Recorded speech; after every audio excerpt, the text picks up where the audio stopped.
and I'm the Executive Director of the Rowntrees Society. We are so pleased to have had a huge amount of interest in this event.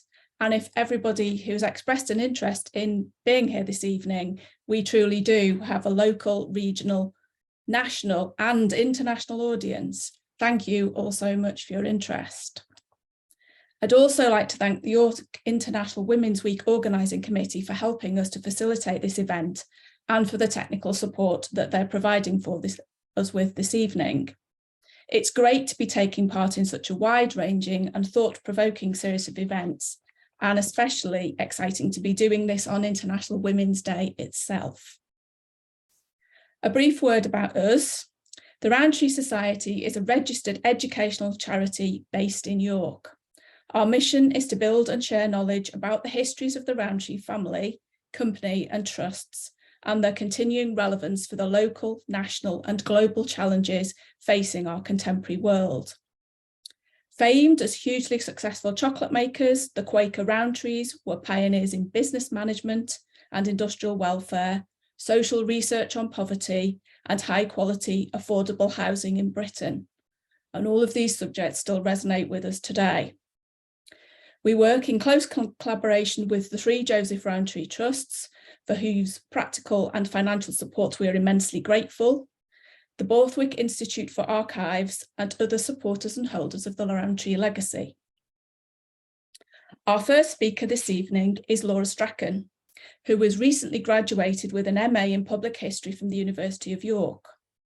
Laura first worked with the Rowntree Society as a research assistant on a student placement in 2021 and undertook some invaluable work on Rowntree's Caribbean plantations between 1898 and 1934.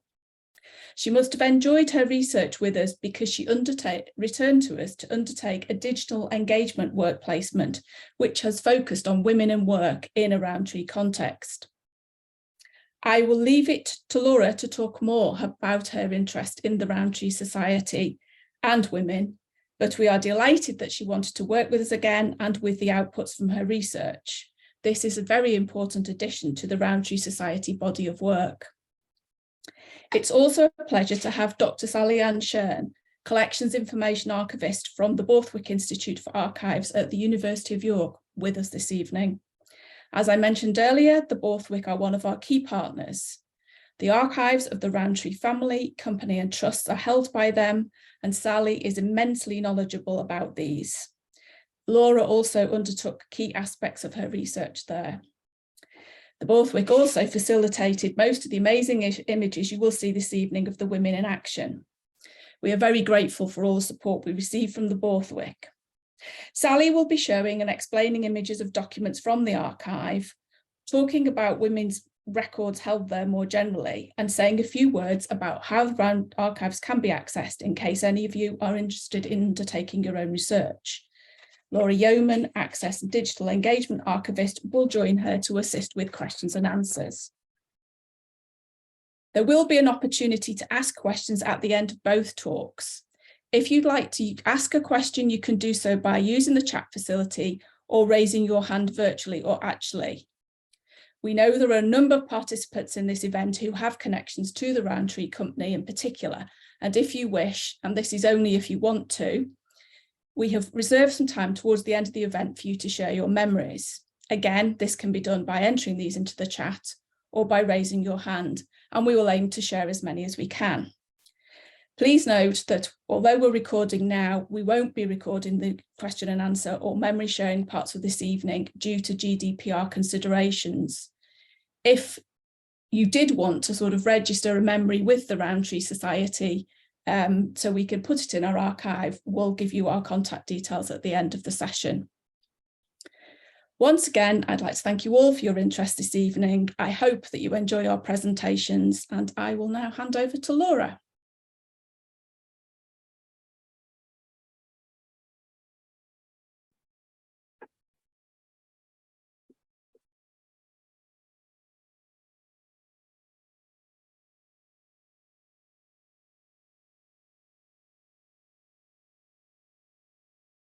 Just a moment.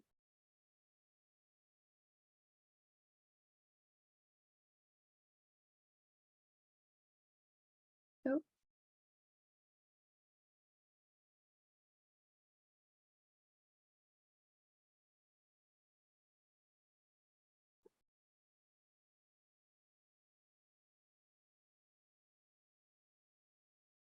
Can everyone see that okay?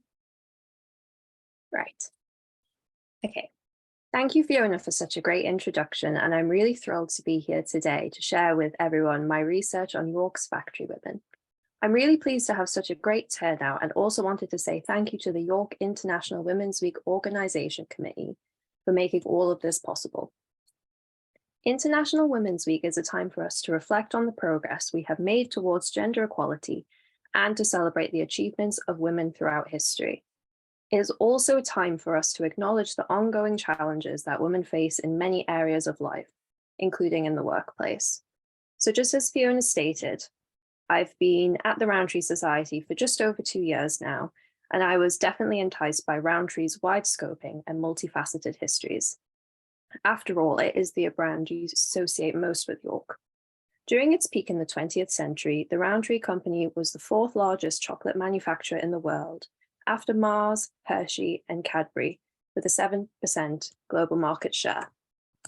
My second placement at the Rowntree Society began as a digital engagement volunteer, with the ultimate goal of sharing a new perspective of Rowntree history that a wider audience could publicly engage in. Of course, it's no secret that women's histories have been disproportionately shared compared to men's, so I chose to look at female factory workers in order to amplify these women's experiences. And I was led by a small body of work, primarily by social and cultural historian Emma Robertson, and with help from Sally Ann and Laura from the Borthwick Institute for Archives, I was able to find some really fascinating sources to shed new insights into the lives and understanding of York's factory women in the 20th century. So this is just to give a broad outline of what I'm going to discuss today. I've included some background information on Rowntrees in case anyone here today is unfamiliar with the company. This will also be followed by my research topics split into two. First, into the scientific management of the factory, and secondly, the pregnancy and maternity policies of the company. This period covered is approximately from the post-war years, i.e. the late 1940s, up until the early 1970s. I will then finish off the talk with some concluding thoughts and some time for you to think of any questions or reflect on any personal memories, which can be shared at the end of the webinar.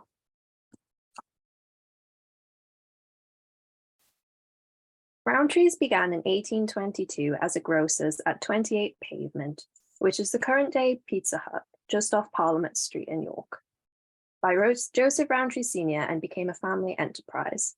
Shortly after his death, one of his sons, Henry Isaac, purchased a cocoa business from the Quaker Tuke family. This is what would eventually become Rowntree and Company Limited. By 1864, Rowntree & Co. moved production to an old iron factory at Tanner's Moat near York's River Ouse. After further business growth, in 1906, Rowntree & Co. moved to a custom, purpose-built factory at Haxby Road, founded by another one of Joseph Rowntree Sr.'s son, also called Joseph Rowntree. As Rowntrees became a household British name, the company expanded factories to areas such as Fordon and Newcastle. In 1988, the company was acquired by Nestlé.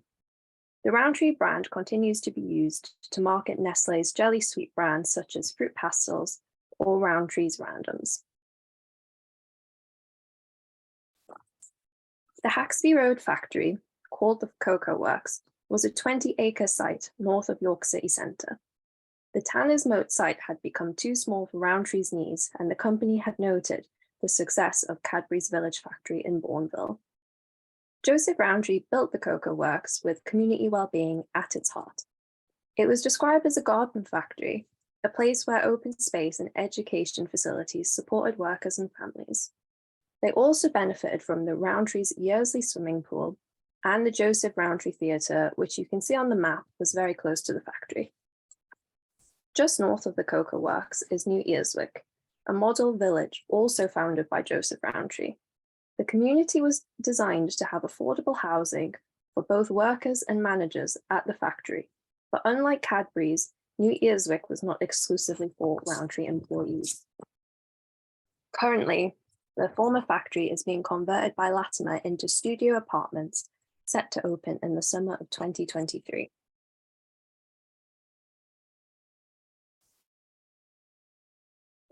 So, my research began by looking at previous Rowntree Society projects, particularly the 2015 York Remembers Rowntree Oral History Project. This had a collection of transcripts from former employees. I was especially interested in the women's transcripts, which shared personal anecdotes of life in the factory, from the aversion of the white cap overalls and stocking uniforms, to female office workers using computers for the first time. One transcript discussed the gender pay gap at length, and I was taken aback to how such a topic was so understated at the time. With help from the Borthwick Institute, I was able to locate a handful of documents which highlighted the company's policies and attitudes towards their female staff. I was then able to track these changes over time, especially in these years of the second wave feminist movement in the 1960s and the 1970s. So, my first research case study is on York's factory women and Rowntree's scientific management of the workforce. Sehome Rowntree, the son of Joseph Rowntree Jr., was an industrialist who conducted social research on poverty, welfare, and housing before becoming director of the Rowntree Company after his father's death. He had a deep interest in business and the scientific management of a workforce, which roughly translated into making the factory and its workers as efficient as possible, in turn, making the most profit. He believed that this could only be achieved if employers had social responsibilities towards their employees.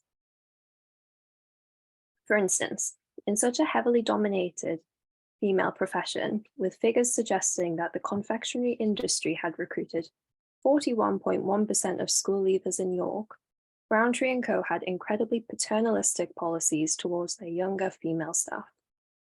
They provided further educational classes for school leavers who came to work at the factory from just age 14 for additional 3 years and encouraged girls to be routinely active through the workers' gymnasium in order to prevent chronic boredom and fatigue due to the repetitive nature of factory work.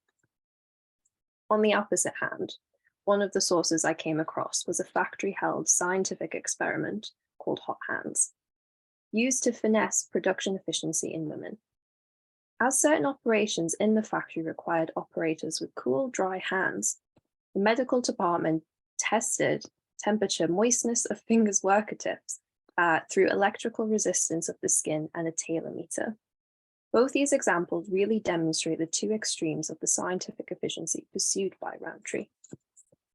Ultimately, my research concluded that the Rowntree Company had several excellent welfare provisions in place for employees. Social responsibility towards their female staff was undermined given the discriminatory nature of certain company policies. For example, women were not given access to sick pay or pension schemes until they were considered full-time staff after 1962.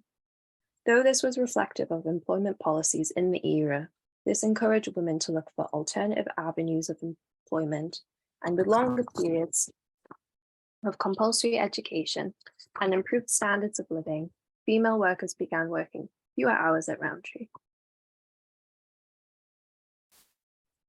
So in order to bring all this research together, I created a 10-minute presentation with the British Association for Local History, which is available to watch on their YouTube channel.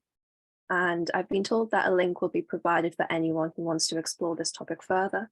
And here's some more examples of scientific management or the daily lives of these working women. On this slide, I've also just quickly highlighted an example of a document I consulted in my research from the Borthwick titled The Care of Young Girls in Industry, which is analysed in way more depth in the 10-minute talk. But I just wanted to show everyone the type of report materials that I was dealing with. So though the document shows many of the paternalistic policies towards their younger members of staff, it also revealed the incredibly rigid requirements, interviews, and testing to work at the factory, from eyesight, personal cleanliness, and weight, rejecting on total 18.7% of girls. Again, this shows the paradoxical nature of the company's policies when seen from a 21st century perspective. My most recent research focuses on Rowntree company policies towards pregnancy, maternity, and healthcare.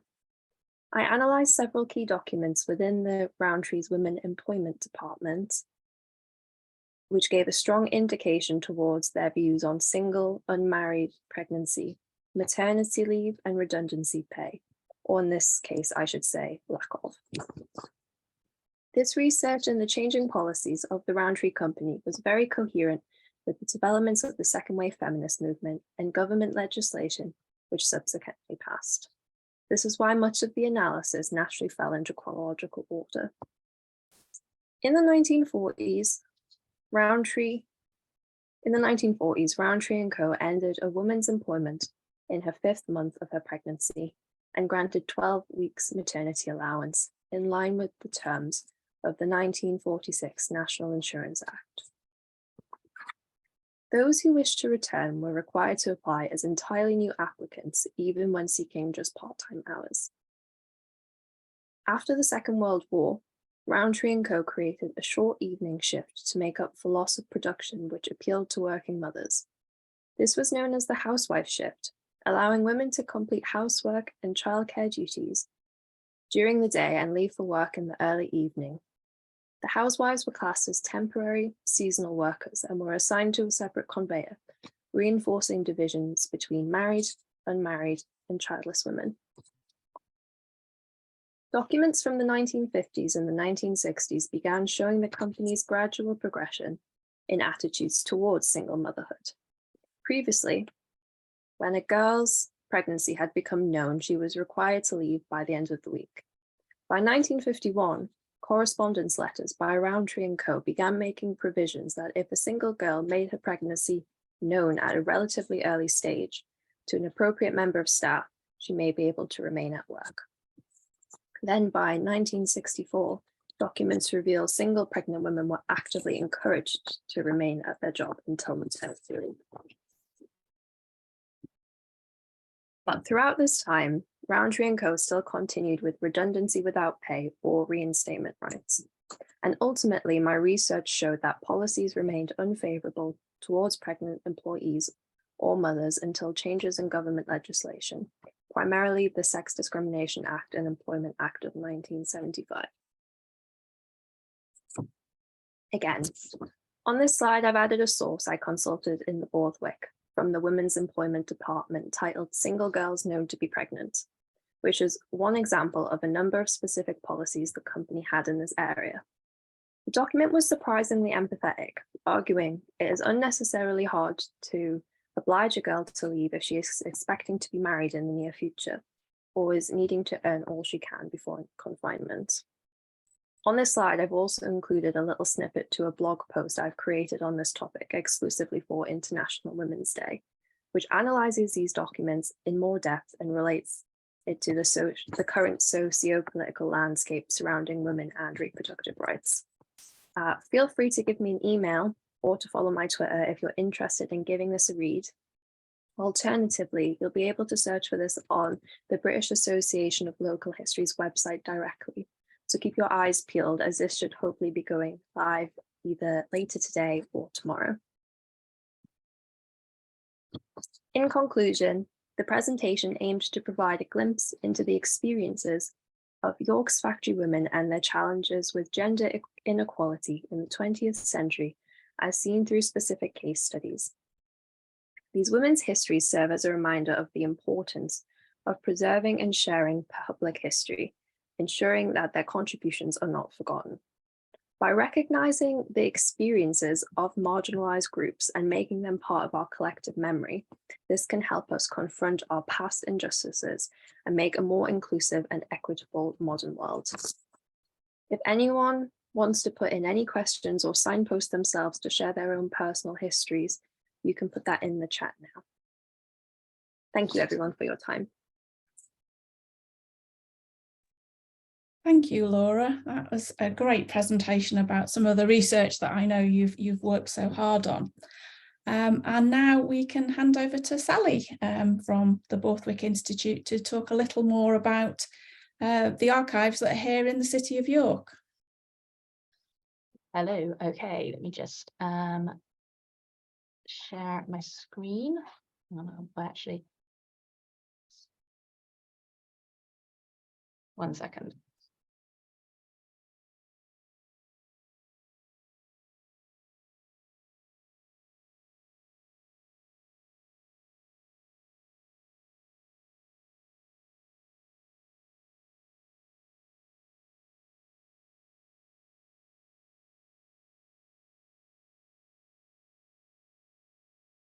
Okay, can everyone see my screen? I can't actually hear if anyone can. Yes. Say yes, thank you. Suddenly realized I've reduced it to just me and I was like, I have no idea if anyone's nodding or anything. So yes, hello, I'm Sally. Thank you very much to Fiona for inviting us to be part of her session for International Women's Week. Fiona asked me to just share some images and talk a little bit tonight about the Rowntree collections that we have here at the Borthwick, and specifically those relating to the women at the Rowntree factory, as well as how you might access these. So for those of you who don't know who we are, the Borthwick Institute was founded in 1953 and we've been based on the University of York campus since 2005. Although we're part of the university, we are a public archive open to all, which means that all of our records are available to be viewed on site for free, as long as there are no legal restrictions. For example, recent or very sensitive records might be restricted under data protection laws. But I'm pleased to say that this is not the case for most of the Rowntree archive, and certainly not most of the early material that Laura's been talking about. The Borthwick's been collecting Rowntree material since 1981 and will continue to do so as long as it's there to be collected. So far, we've accumulated more than 2,000 boxes of records. And as you can see, this runs the full range of Rowntree related organisations, beginning, of course, with the Rowntree Company, which is by far the single largest part of our collection, but also including the records of the Rowntree family, the trust that Joseph Rowntree founded in 1904, and various associated organisations, including the Joseph Rowntree Theatre, which is a very recent accession. Our earliest Rowntree record dates to 1774, and our most recent addition to the collection was made just last year. So as Laura has already talked so well about, women played a vital part in the success of Rowntrees, and indeed Terry's, another major employer in the city. We've got a quote here, which was kind of ideal for this talk, from Seabourn Rowntree in 1935, where he says just that. Rowntrees appointed a woman overseer for their female employees as early as 1891. She was called Miss Wood, and created a separate women's employment department in 1896, both rather pioneering moves for the time. Although the company directors and managerial staff continue to be largely, if not entirely, male for much of the 20th century, women and women's concerns are ever present in the archive. And you can track the slow but steady advance of women into many male-dominated areas of the company over time. Rowntrees employed women and they marketed their products to women. And the surviving records capture the experiences of women as workers and consumers over the course of a very eventful century. So where might you look if you want to find out more about Rowntree's factory women, and what might you find? By far the most useful and detailed source of information are these, the Cocoa Works magazines. These were a staff magazine produced quarterly from 1902, and we have a complete run in the search room here. They were official publications, so don't expect to find anything too scandalous or that wasn't approved by management in these. But even with that caveat, they're probably our most frequently consulted Rowntree company record. What might you find in these? Well, they record staff appointments and promotions, often, as you see, with wonderful photographs, allowing you to chart the shift of female employees from gym mistresses, teachers and nurses to section hands and supervisors and company doctors.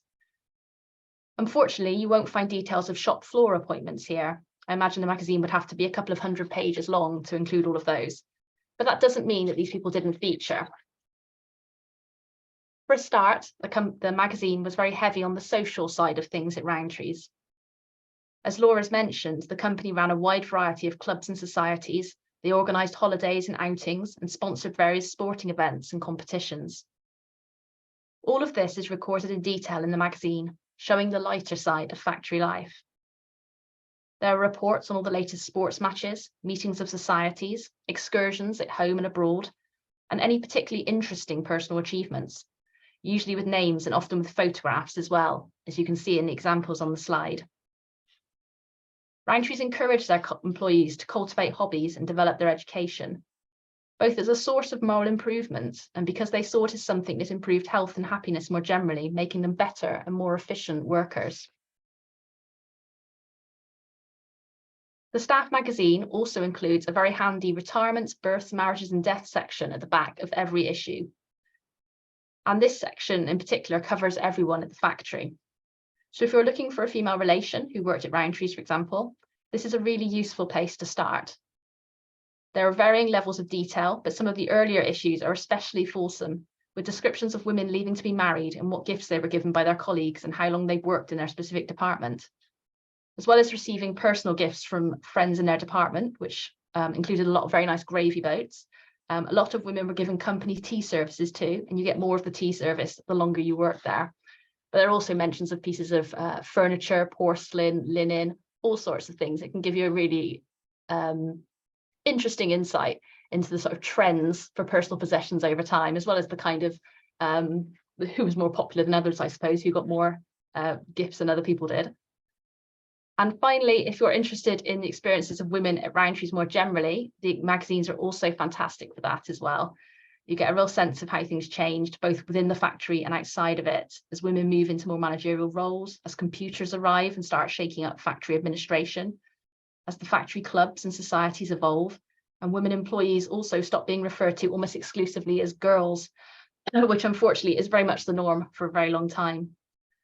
Although some things are a bit slower to change, as demonstrated by this display of 1953 factory beauties, and we can only assume that men were in the next issue. For anyone interested in this broader view, I would also make a case for the company advertisements as an excellent source of information. York's factory women were also York's paying customers, and usually the ones in charge of stocking the kitchen, as Rowntrees well knew. The vast majority of their adverts were targeted directly at women for much of their history, with things like boxed chocolates, pastels, and the Yorkie bar targeted at men. The boxed chocolates being, according to their advertising, mainly for their wives and girlfriends. So it can be very interesting to look at Rowntrees advertising over time and see how it changed, and to consider how these reflected wider social shifts. The example on the screen is from the 1940s, and it takes quite a traditional approach. Women are future housewives, they're mothers, they're doing housework and needing cocoa to recover from the stress. But at the same time, Rowntrees were running another, more aspirational campaign, showing women working in a variety of professional jobs, as parliamentary secretaries, analytical chemists, architects, journalists, and press photographers, amongst many other options. More careers are starting to open up to women, and this includes the women working at Rowntrees too. But those, of course, are the official records. These are the ones that are already public. What about what else you can find in our Rowntrees collections? As I mentioned previously, the company archive is enormous, and it spans the whole history of Rowntrees, so you can expect to find information about how women were recruited and trained, where they worked, how much they were paid, what benefits they were entitled to, what they wore, and why they left their jobs at Rowntrees. As you can see from this slide, we are fortunate to have a huge collection of photographs chronicling every aspect of factory life, from the boardrooms to the factory floor to the social and recreational facilities that were available. These are all available to be viewed, but we do need 24 hours notice for the photographs because they're kept in an extremely cold room so they don't deteriorate. As Laura talked about, the so-called care of young girls in industry is very much a theme at Rowntrees and across the archive. The female workforce at Rowntrees tended to skew young, since older women would marry and have children, leaving their employment. Rowntrees employed girls from as young as 13 originally, and the job of their first female overseer was to look after their health, moral upbringing, and behaviour. Girls were expected to dress modestly and behave decently. And this very handy document on the screen is best described as a handbook of sorts as to the hiring of girls and their working conditions as of 1903. It tells you the days they apply, the sort of information you should find out when you interview them, including all about their family situation and whether they've been well brought up, their wages, their dinner arrangements, and the importance of them eating wholesome food, and the various benefits available to them, such as social clubs, the sick club, and a savings bank, to encourage thrift. As Laura said, to a modern person, these documents read as pretty paternalistic. The work of the overseer encompassed not just the girls' work inside the factory, but also how they spent their free time outside of it, with a later document outright stating that the way a girl spends her leisure should have some relation to her work, specifically that it should complement her work. For example, a girl who sits all day should exercise in the evening, and vice versa. But this kind of interference wasn't terribly unusual for the time, unfortunately, and certainly not for Quaker employers such as Rowntrees, Cadbury's and Fry's, who aim to cultivate moral improvement and good health in the service of economic efficiency. The archive leaves no doubt that girls and women were treated differently to their male colleagues, although boys and men were also held to standards of good behaviour and encouraged to participate in educational and recreational activities. The company archive includes detailed records of wages across the various departments, showing how the wages of men and women began quickly to deviate, with men earning substantially more than women at the same age. Often this is justified in archive documents by the work being different or the man having a family to support. But the fact remains that women could not hope to earn as much or to have the same opportunities for promotion that men had, something that they note themselves. Another justification for inequalities of pay and opportunities was, of course, that women would marry and have children, removing themselves from the workforce. Laura's already discussed the issues faced by pregnant women at the factory, and this can be further explored through the archive, as the Rowntree directors grapple with the issue of how to treat their pregnant workers, both married and unmarried, and whether they're entitled to return to their jobs after giving birth or later to be given paid maternity leave. A recent and very valuable addition to the archive was a folder of papers kept by the company doctor from the 1950s and 1960s, which were all about the health of women employees at the factory, and particularly the treatment of pregnant employees. It offered some unexpectedly nuanced recommendations, and excuse me for repeating a little bit what Laura had said earlier, including that a single woman who told her supervisor she was pregnant shouldn't necessarily be made to leave earlier than a married woman would, because it seemed unnecessarily hard to in effect punish her for her honesty, and that she'd probably need her wages more than a married woman would anyway. And that wasn't the only shift in attitudes. Whilst the early Rowntree company had refused outright to employ married women, by the 1950s this too was changing, as evidenced by this draft advertisement from 1955, encouraging married women to apply and highlighting the material advantages of the so-called two-parent income family. It promises that the hours of work can be arranged to fit in with what she can manage, and dangles the prospect of new clothes and even foreign holidays as an incentive, a marked move away both in flexibility and in the notion of the man as the sole breadwinner of the family. Unfortunately, I wasn't able to find the finished advert, so we've got this kind of one missing the lovely picture.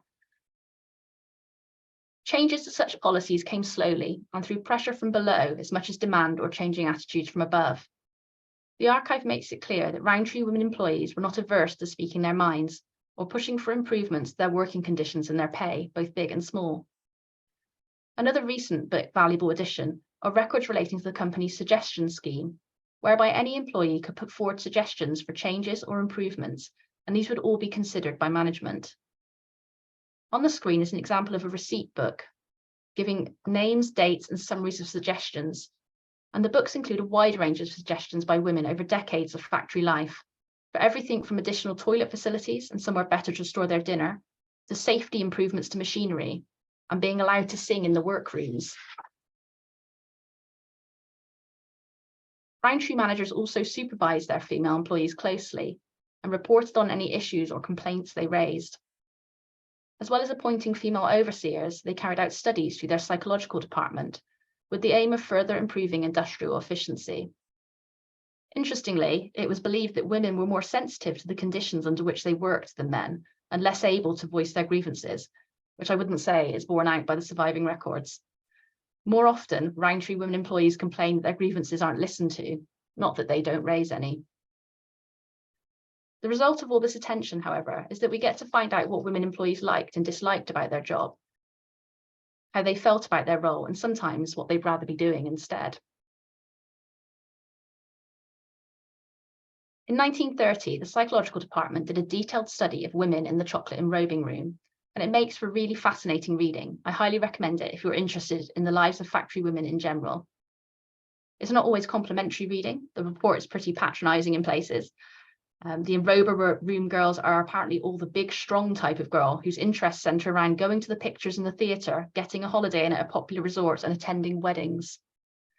Few read books, according to the investigator, and instead they spend far too much time reading newspapers like the News of the World. The investigator is also disappointed to discover that the girls regard work mainly as a means of providing themselves with money and show little interest in the wider company. But the investigators also run group discussions with the women, where after some initial hesitation, they talk quite openly about their jobs and how they feel about the work. You get to hear about their issues with the working environment, the noise of the machinery and the heat of the room, the snobbery they face as only factory girls. Several ask why there was so little chance of advancement for them within the factory and express interest in training to be overseers, although several more say they'd hate to be an overseer because no one likes them, neither those above nor those beneath. Or to quote another girl, it's all kicks and no halfpenny. Others would like to be factory guides or product demonstrators instead and get to travel around if they had the chance. On the subject of management, they felt there was far too much of you girls and we managers in the company, and that grievances took too long to be dealt with if they were dealt with at all. If you complained more than once, one woman said, you risked being labelled an agitator. Later, of course, this starts to change. More routes for advancement become available, as shown here, and a leaflet listing training courses available in 1961 for girls that Rowntrees considered especially promising. You will note, however, that these are all aimed at young women. It's unclear if there are equivalent routes provided for older women employees, or how easy it was for someone to advance from the factory floor in this way. You have to do a little bit more digging in the archive to find out about that.